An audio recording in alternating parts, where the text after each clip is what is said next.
आज का topic photography के बारे में बहुत इम्पोर्टेंट है। चाहे आप मोबाइल से फोटोग्राफी करना सीखना चाहते हैं या फिर आपके पास DSLR भी है। आज के टॉपिक में मैं जो भी सारी चीजें आपको बताऊंगी, अगर आपने उसे प्रैक्टिस किया और इम्प्लीमेंट किया even from your mobile phone, तो आपकी फोटोग्राफी आप एक बहुत अच्छे लेवल पे ले जा सकते हैं। सो आज का टॉपिक है कॉम्पोजिशन इन फोटोग्राफी। देखिए, फोटोग्राफी में कुछ एक सर्टेन रूल्स बने हुए हैं कॉम्पोजिशन के, जिनको आप इजीली अपने मोबाइल फोन से या फिर DSLR से इम्प्लीमेंट करके अपनी फोटोग्राफी स्किल्स में बहुत अच्छा चेंज ला सकते हैं। तो आज हम कुछ बेसिक रूल्स ऑफ कॉम्पोजिशन को डिस्कस करेंगे। सबसे पहले हम ये समझते हैं कि कॉम्पोजिशन का मतलब क्या होता है। किसी भी फोटो में जब हम मेन सब्जेक्ट या बाकी सारे एलिमेंट इस तरह से प्लेस करते हैं कि वो फोटो एक बैलेंस फोटो लगे, इसको डिटेल में रूल्स के साथ आगे आगे समझते हैं। पहला रूल ऑफ कॉम्पोजिशन जो बहुत बेसिक है और सबसे ज्यादा यूज आता है, वो है rule of thirds. Rule of third में हम हमारे फोटो सीन को 9 हॉरिजॉन्टल और वर्टिकल ब्लॉक्स में डिवाइड करते हैं, कुछ इस तरह से, और हम हमारे सब्जेक्ट को इन 4 इंटरसेक्शन पॉइंट पे प्लेस करते हैं या फिर इन इंटरसेक्टिंग लाइंस पे प्लेस करते हैं। तो फोटो देखने वाले का ध्यान ऑटोमेटिकली हमारे सब्जेक्ट पे चला जाता है और हमारी ओवरऑल फोटो बैलेंस कहलाती है। इस रूल को हम 3 रेशियो में भी डिवाइड करते हैं, जैसे 40% बैकग्राउंड, 30% मिडिल ग्राउंड और 30% फोरग्राउंड। ये मेनली लैंडस्केप फोटोग्राफी में रूल बहुत काम आता है, जिससे एक सीनरी में बैकग्राउंड, मिडिल ग्राउंड और फोरग्राउंड तीनों अच्छे से बैलेंस हो जाते हैं। अब हम बात करते हैं एक और कॉम्पोजिशन रूल की, जिसे कहते हैं रूल ऑफ स्पेस।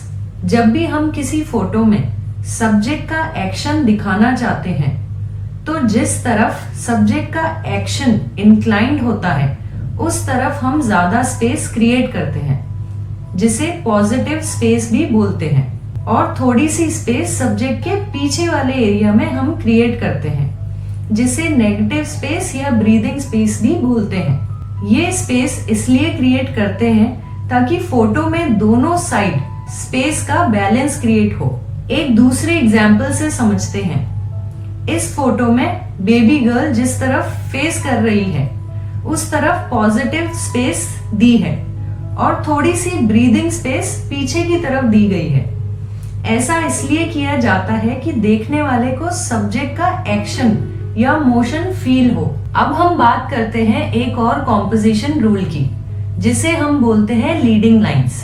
इस कॉम्पोजिशन को डायरेक्शनल लाइंस की तरह यूज किया जाता है।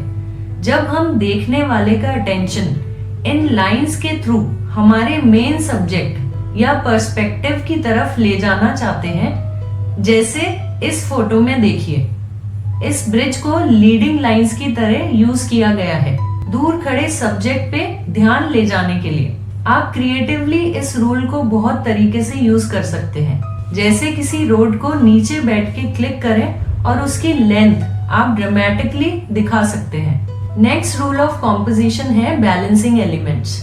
जब हम किसी फोटो में हमारे सब्जेक्ट की या ओवरऑल सीन की साइज या वास्टनेस दिखाना चाहते हैं, तो उसमें कुछ ऐसे एलिमेंट ऐड करते हैं जिसकी साइज आसानी से कोई भी गेस कर सकता है, जैसे एक ह्यूमन या एनिमल या फिर एक हट। इन चीजों का साइज कोई भी आसानी से समझ सकता है, जिन्हें हम बैलेंसिंग एलिमेंट बोलते हैं। ऐसा इसलिए होता है कि जैसे ही हम कोई भी बैलेंसिंग एलिमेंट हमारे ओवरऑल सीन में ऐड करते हैं, देखने वाले को बाकी सारी और चीजों का साइज भी पता पड़ जाता है।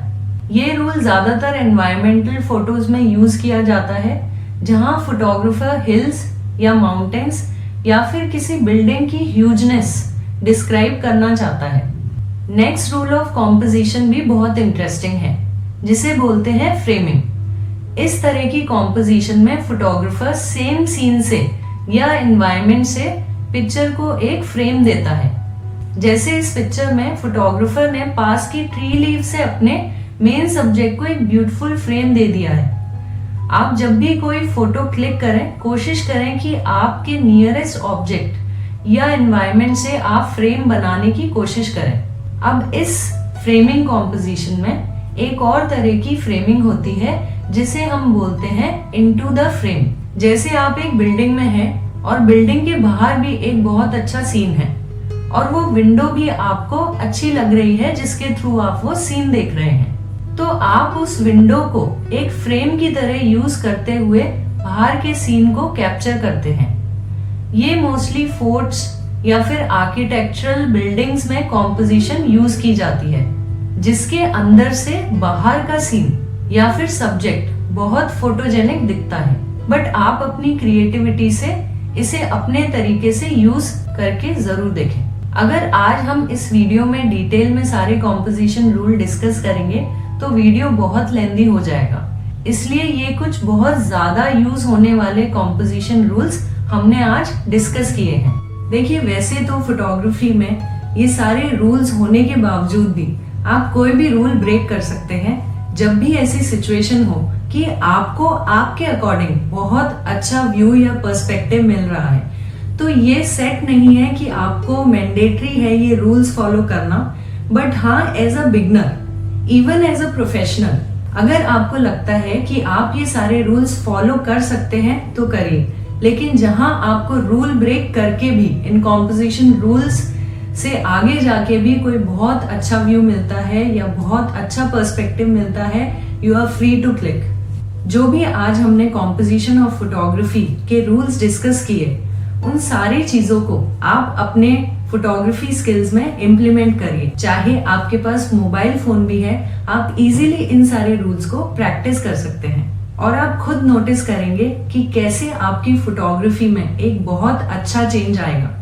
और आज के कॉम्पोजिशन ऑफ फोटोग्राफी से रिलेटेड आपकी कोई भी क्वेरी है या फिर मेरे पिछले सारे वीडियोस पे जो ISO, शटर स्पीड और अपर्चर पे है, उन भी सारे लेसन्स पे आपकी कोई क्वेरी है तो प्लीज मुझे मेंशन करिए। मैं इसी तरीके से बिगनर्स ऑफ फोटोग्राफी पे आने वाले वीडियोस भी बनाती रहूंगी।